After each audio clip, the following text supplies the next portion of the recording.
This conference will now be recorded. All right. Well, welcome District 1 to our first of two Vice Governor Candidates Forum.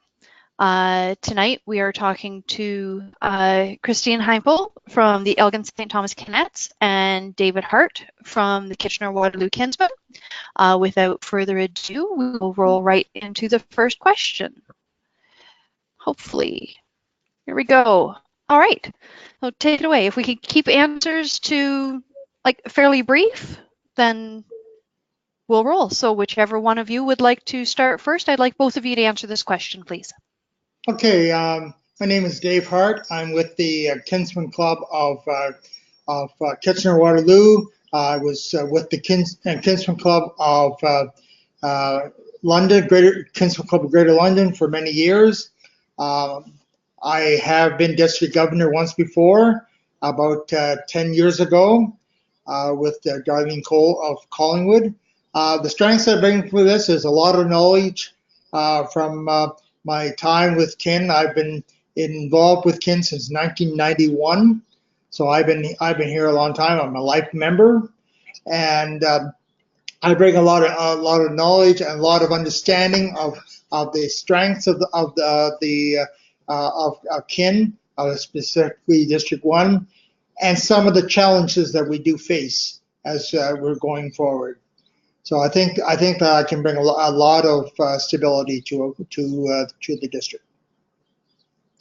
My name is Christine Heimpel. I am a member of the Elgin St. Thomas Canettes. I have been a member for 18 years. I started off in Waterloo Grand River, and the strength that I can bring to is I'm not willing to stop. I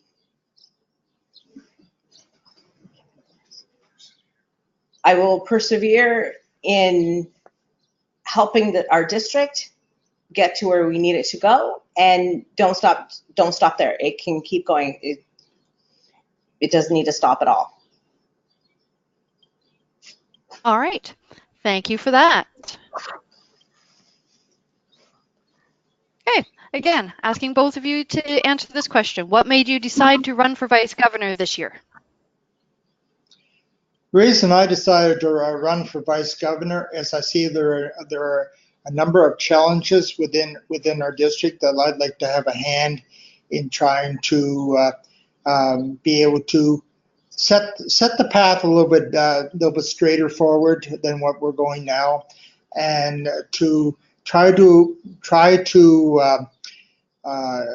gain the ability to stop our negative membership drain, and also by doing that, communicate with the clubs throughout the district and listen to membership as to what they see as the problems that we face.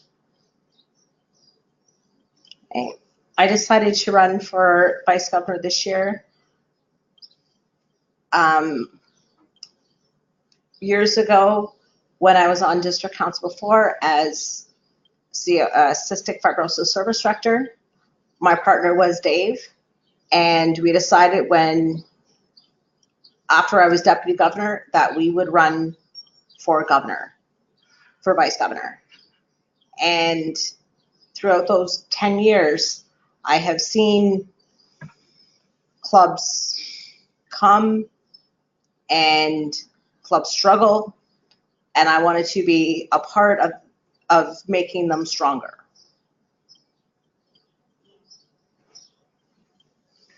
All right, thank you. Okay.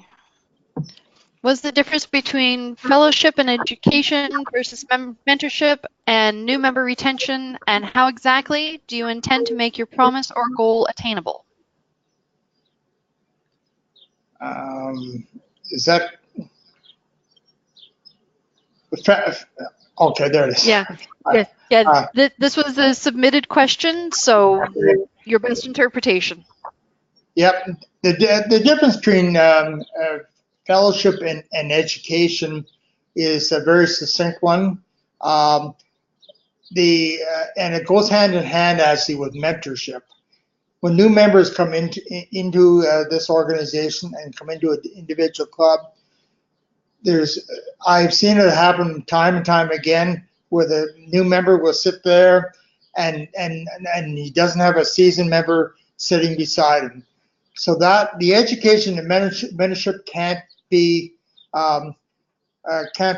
taken apart. They have to be together, and we have to show the members that it's not all about business. Sure, we're there to serve the community's greatest needs, make increase funds so we can help the community, but we also have to have the fellowship part of it, because if we don't have the fellowship part of it, and we don't have like playing cards and sports night, which I've seen go by the wayside in the last number of years, then we are not going to be able to retain the members that we need to.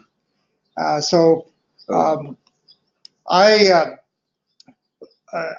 want to, when we become governors, is institute in every club a mentorship program, and I'd like to see come back the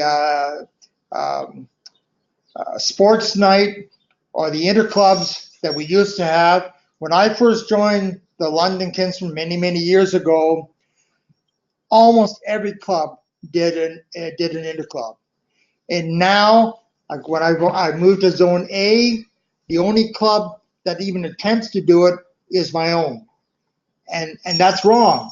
That's taken away a big part of why people would want to stay. So that's basically what I think is mentorship and education are combined, and you cannot have a vibrant club without having fellowship. Do you have anything to add to that, Chrissy? Well, you pretty much said it all. Okay. Okay. Next question. Who do you have on your proposed district executive? Okay. Our coordinator is Elaine Couch. Our risk manager is Chris Kekis. Our cystic fibrosis service directors are Sean Holleroyd and Teresa McCall. Our club support director is Dave Heimpel. Our secretary is Hope McDowell. And our awards and communication is Carol Van Ryn. All right. Next question. What ideas or steps do you think your team can provide to help the clubs to get their November 15th deadlines? That includes the criminal record checks. You know, that is something that has been a struggle for a number of years. It all comes down to communicating with the clubs as far as the importance of that deadline. The criminal record check is a very contentious one. However, having said that, it is something that has been brought in by the board, and it needs to be done certainly for the president and the treasurer of each club, and every new executive has to keep in mind that if that rolls over, they have to do it. So it really comes down to communicating, getting on the phone, seeing. We get reports. We will get reports showing who is not in compliance, and then it's up to us, or not simply us, but our team, to get in touch with the appropriate clubs and impress on them the importance of getting this done.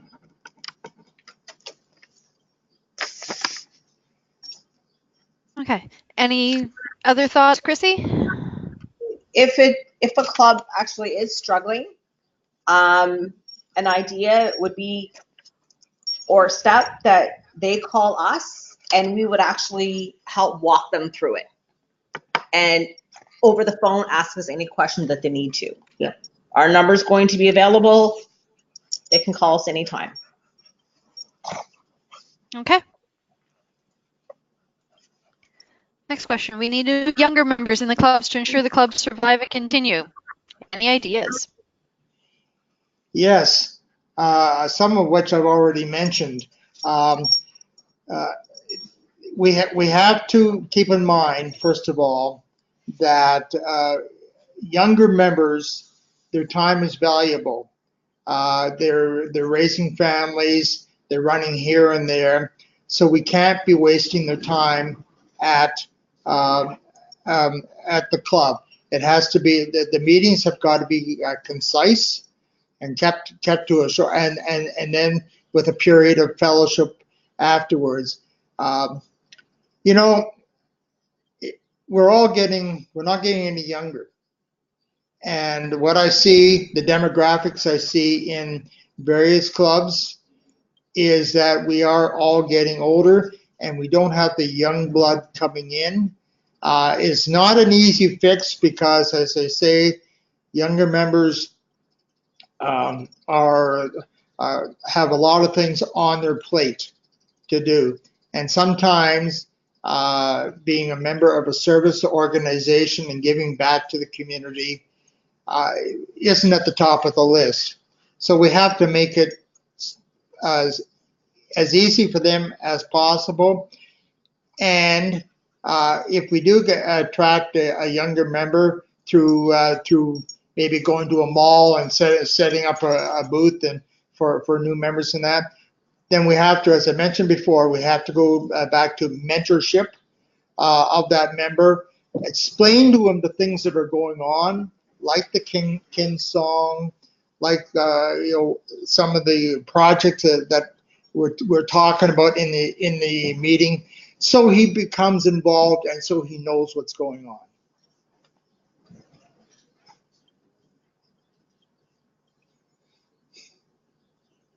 Anything to add, Chrissy? Also, I know we just got an email today. National is actually trying to bring back junior kin. It was something that started years ago, and then it kind of just fell off. So it looks like they're trying to bring it back. Any help that we can give them, we will, to help bring it back, and it will help bring younger members into the clubs. Okay. Hey, why do you think clubs aren't submitting their accredited delegate forms, and what do you plan to do to help increase the percentage being submitted? Communication. Again, you have to talk to the clubs. Sometimes submitting accredited delegate forms is not at the top of the list for people to do. And again, even though it's put in the club mailings and stuff like that, you have to be on top of them. Again, it's something that you get reports. I've seen a couple of reports regarding the accredited delegate forms for our district convention coming up. Yeah, you have to, when you see that you're getting towards the deadline, which we are right now, then you have to get on the phone. This is where our personal contact is much better. Get on the phone with the president of an individual club and express to them the importance of getting the accredited delegates forms in so that they have a voice. Going hand in hand with that is not that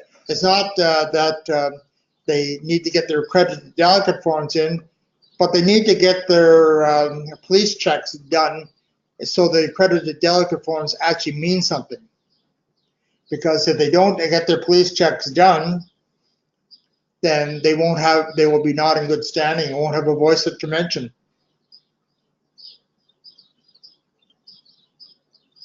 Any other ideas, Chrissy? I know personally, we went to a meeting last night. They literally just got their district mailing.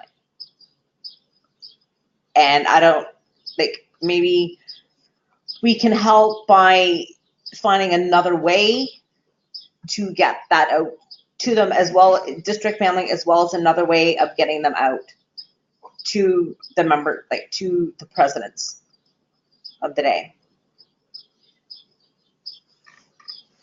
Okay.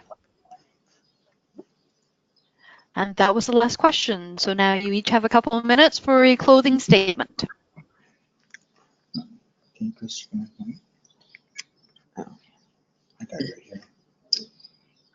Okay.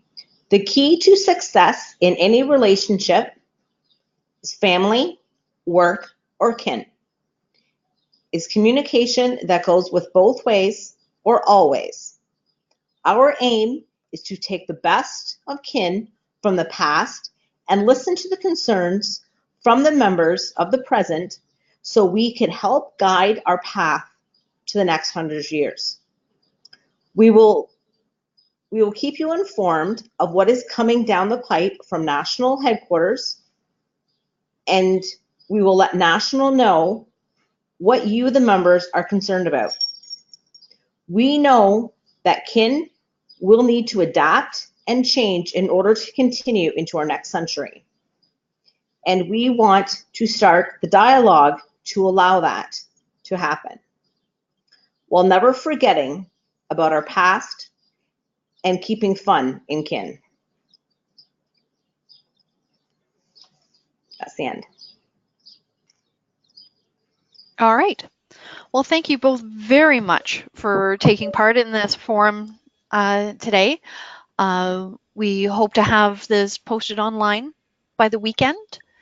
Again, for those listening, you have just heard from Vice Governor candidates for District 1, Christine Heimpel and David Hart.